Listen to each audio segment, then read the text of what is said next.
Good afternoon, everyone. My name is Terry Crow, and I serve as the mayor of University City. I'm joined today by our city manager, Gregory Rose, that we once again are wanting to update our community on things that are happening within both our municipal government and within the community at large. We recognize that it's a little bit more challenging for you to participate in our city council meetings while we're doing them by long distance mechanism now known as Zoom. We know that there are protocols out there and directions for you to follow in making those comments, questions for items that are coming up during council meetings. I hope that you will take every opportunity to provide us with your questions, your concerns, and your comments as we move through issues that are important to our community. One of the things we have been working on recently has been the space needs analysis for several of the departments within our municipal government. This is led primarily by our need to address a home for our police department. Many of you know our police department is currently operating out of a temporary facility, a pretty nice temporary facility, but yet we know this needs to be addressed. So we've had a broader space needs analysis done, and now the council is working through that issue. I hope you'll take some time to look through the options that we have available to us and to give us your opinions and your insight. I also want to take just a moment and update you on news from our school district. Most recently, at the most recent meeting of our school board, the administration placed an item on the agenda to declare the McNair School Building as surplus property.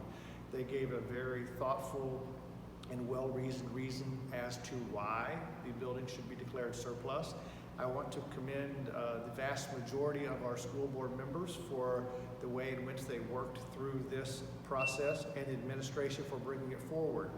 In a broader context to all of us in our community, this is one more step, hopefully, in bringing our Costco development at 170 and Olive to fruition, but yet there's still much that needs to be done in that regard. Most recently, you also heard about the renaming of some streets, or at least concerns about the naming of streets. The City Council is going to talk about that at our next meeting and come up with a process by which we can name a citizen-led working group that will have a pretty short time span so that we can review streets and parks and determine whether or not the names that they currently have reflect the values of our community and are welcoming to everybody who resides here and comes to visit. On a little bit of a personal note, I really do want to take an opportunity to thank all of you for trying to make this pandemic just a little bit more palatable for everyone around you.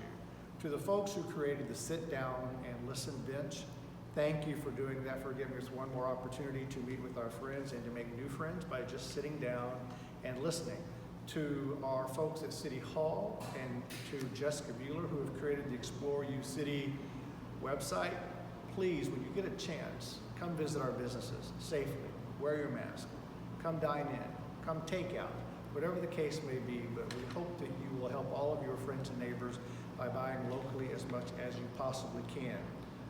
To the neighbors who are having the concerts in their front lawn, whether they be folk music, symphonic music, jazz, it's great to see so many people posting on social media when they're having just a little bit of fun in the front lawn safely, but enjoying the arts. To the jazz marching band that seems to be making its way all throughout St. Louis and regularly in University City, thank you very much for making our lives just a little bit more joyful. The food drives, I think we're going to need to revamp probably and reinvigorate our food drives, because it looks like we're going to be in this for a little bit longer than we thought, and I believe that our families, and in particular our children, are going to need our help. So it's likely one of those things we're going to bring back up and through.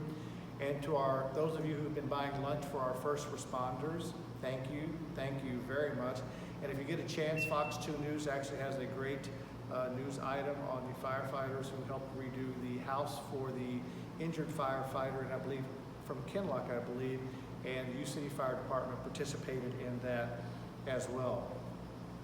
This past week, we laid to rest a giant of the civil rights movement, Congressman John Lewis. I hope that all of you get a chance to view his memorial service And I think it is so very telling of the congressman that he left us a set of instructions in an op-ed piece that he had published on the day of his memorial service in Atlanta. So if you get a chance, pull up either pull it up online or it's in the New York Times, a wonderful op-ed from Congressman Lewis. And in honoring him, I want to use his own words. When you see something that is not right, you must say something. You must do something. Democracy is not a state, it is an act, and each generation must do its part to help build what we call the beloved community, a nation and world society at peace with itself.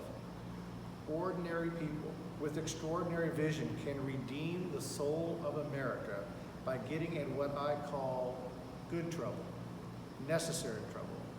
Voting and participating in the democratic process are key. The vote is the most powerful, non-violent change agent you have in a democratic society. You must use it because it is not guaranteed. You can lose it. So I do hope, in honor of John Lewis and all he stood for, that we will honor his legacy by voting today, by voting Monday, by voting Tuesday in the primaries, and then coming back in November to make this world a much better place. Thank you. Mr. Rose.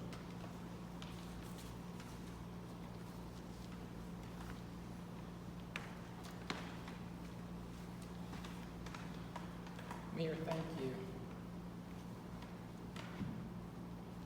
We are providing services to our residents under a state of emergency declaration that went into effect in March of this year in response to the coronavirus pandemic.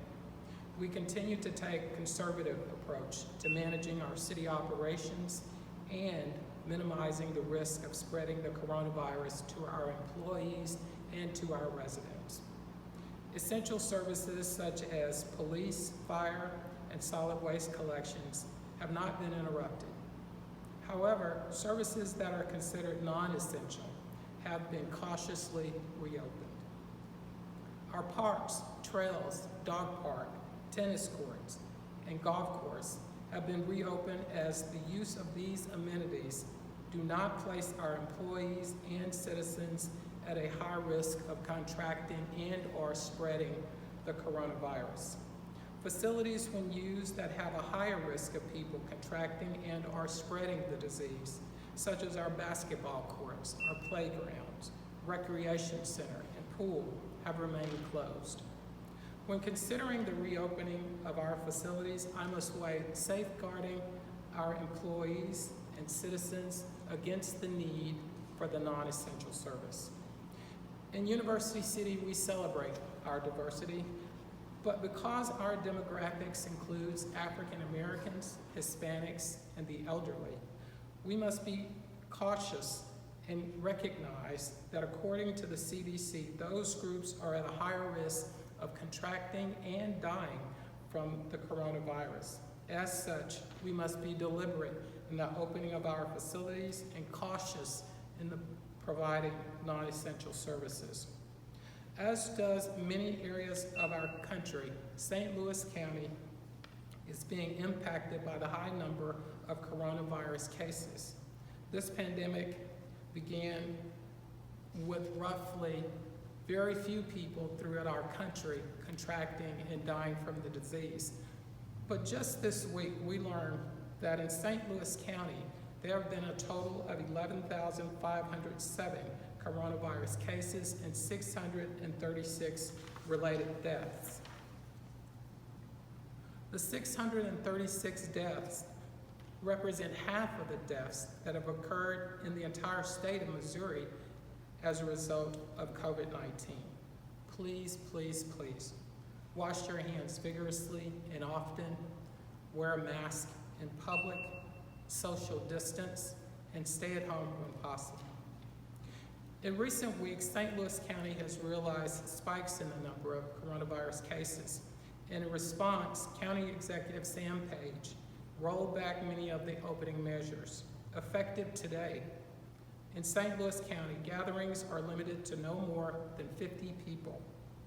occupancy to 25% of capacity for all businesses, and all bars will close at 10 p.m. each night. Summer youth sports have also been impacted due to the increase in the number of children contracting the coronavirus. Dr. Page has stated youth sports should only practice and play against their own team. Before I close, I would also like to take an opportunity to honor an icon in the civil rights movement, John Robert Lewis. Congressman Lewis was born the son of a sharecropper on February 21st, 1940, on the outskirts of Troy, Alabama. He has cemented his legacy in the civil rights movement by participating in the 1963 March on Washington and leading the 1965 Selma to Montgomery March across the Edmund Pettus Bridge, better known as Bloody Sunday. Congressman Lewis served in the U.S. House of Representatives for the 5th District of Georgia from 1987 to his death, and he died on July 17th of this year. It is indeed befitting that one of the last places that he visited was the Black Lives Matter Plaza in Washington, D.C. I would not be here had Congressman Lewis not protested, had he not been beaten, had he not been bloodied for me. The world is certainly a better place when he was in it. I hope that his family finds joy and happiness in his contributions to the world. He, in his life, shown such courage and such humility. I am just happy that I was alive during his time period. For all of you, I say, stay safe, stay healthy. Thank you.